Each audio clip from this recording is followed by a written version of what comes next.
I started feeling nostalgia at a young age. It's a sentiment usually reserved for older people, but moving twice during my childhood made me prone to nostalgia in my early teenage years. Passing by an old house would trigger memories of place, scents, tastes, activities, and friends. And moving so often helped me see time in a more concrete way, given the brutal sense of change repeatedly forced onto me. I'd get to a new place and life would be different, never to be the same again. Because everything I loved and hated about my old home was gone. It became time for new friends, projects, goals, successes, and failures. Like anyone that played them in their early years, I attribute a good number of my memories to video games. Whether it was finally receiving Warcraft 2 as a gift for Christmas, or finding the Master Sword in A Link to the Past, games became an integral part of my past and how I remember it. It being such a new medium, and even more so back then, video games have evolved extremely quick. Warcraft 2 doesn't make sense anymore. I mean, why wouldn't you be able to select more than 9 units at a time? And finding the Master Sword could only achieve this sense of gravitas today if it were rendered in 3 dimensions with a touch of lens flare shining on the blade. We are one of the early generations that lived their childhood playing video games. If you're looking for a reason why there are so many remakes and remasters of old games appearing on the market these past few years, this is it. Gaming isn't the same as it used to be, and a lot of aging players often long for the good old days. Not only were games different back then, but they constituted most of my free time. I used to have a chance to get lost in them. Now they're breaks between daily chores.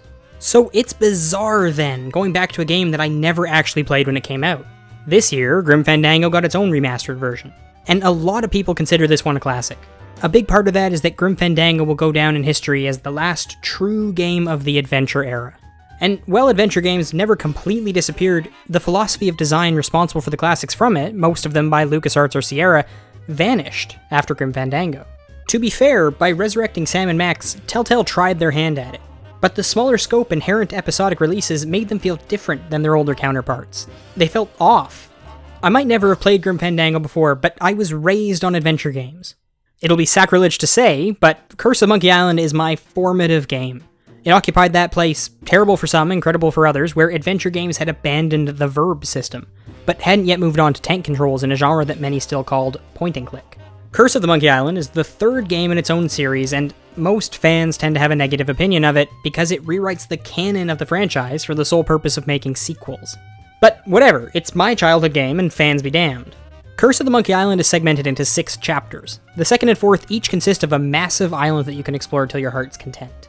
They are also extremely hard, forcing the weirdest of weird adventure game logic puzzles onto the player. Need to fix a boat? Why not use this biscuit cutter you found in a tree earlier to make a plug? A bottle is often too hard to open with your hands. If only you had some stronger muscles. Playing this game was often frustrating as hell. Like any adventure game, getting stuck for hours on end was par for the course. I didn't have reliable internet access, which meant that walkthroughs and facts were out of the question, and the best tips I got were from friends at school. And guess what? Adventure games were far from being the most popular genre with the rest of the 9-year-olds in my class.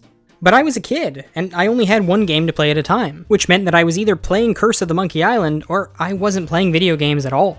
But as a kid, I had lots of disposable time, so bashing my head against obtuse puzzles for hours on end was something I could feasibly do. Getting stuck in an adventure game always ends with you inspecting everything and trying to combine every object in your inventory with each other, and by the time I finally figured out where it needed to go, I knew the geography of those islands like the palm of my hand. So much so that I can still, today, map most of them in my head. These were places, real places. Video games tend to make incremental progression the basis of their gameplay loop. So, you're often passing by locales and progressing through them, but never stopping to inspect them any further. But progression in an adventure game, it's a binary proposition. You either know the solution, or you don't. In the latter case, which is more often than not, you're stuck revisiting the same areas over and over to the point that they become routine. They become a place that you know so well, by heart even. A place that you live until you find a solution and make some progress. And then, well, they become a part of the past. Thanks for listening to part 1 of Olivier Bouchard's Remembering Rubikava. We'll be back next week with part 2. If you didn't know, this is part of a series we're running called The Bucket List, where we tackle games that we somehow managed to miss. You can check out our introduction video right here and let us know what you think. As always, feel free to visit castlecouch.com, where you can find plenty more critiques and opinions. Keep talking about games, they're the best.